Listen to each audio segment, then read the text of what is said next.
What's up, everybody? So today we're talking about ground beef. Right now we're looking at where to find ground beef in Sam's Club, going all the way to the back there. And then usually it's on the outside, so here it is in Walmart, the outside portion. Once you get home, we're going to try to cut it up and put it in a pan. We're going to mash it down. We're looking for a leaner cut of beef because that's going to help us with cutting weight. The leaner the cuts of beef, the less fat content. The less fat content means we're going to have less calories per serving here. So we're going to add Worcestershire sauce. We're going to add garlic powder or salt. I prefer garlic salt with the basil in it. And then we're also going to add some Taco Bell seasoning. This is completely optional, but it does make it taste like Taco Bell. So then we're going to mash it into the pan as much as we can. Try to get the pan going before you open the packages. That way it's nice and hot when you put the meat in there. And then I'm keeping it smashed, but I'm also smashing it down. And then once we flip it over here, we're going to put more of the seasonings on.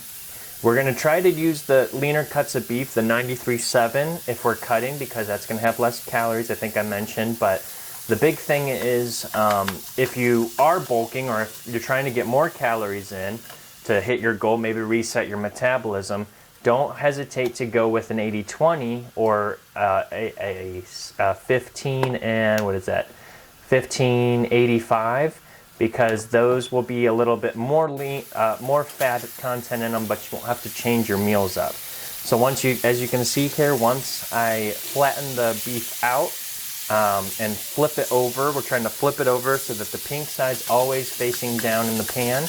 We're going to add the more seasonings and keep mashing. I'm chopping it up now, trying to make those ground beef portions. You can add small patties instead and just flip those like you're doing a grill type thing.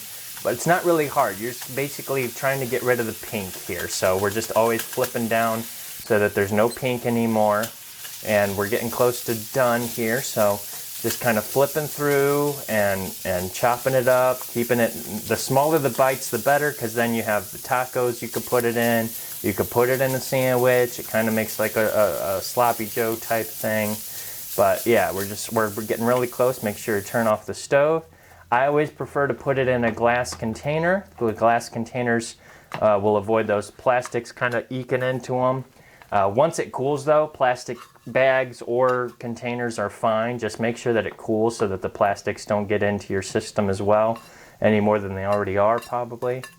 And then once you're done, make sure that to wash your pan once it cools, of course, because grease can be hard to scrub after a while. So here's just the scrubbing portion, just to remind you that you need to scrub.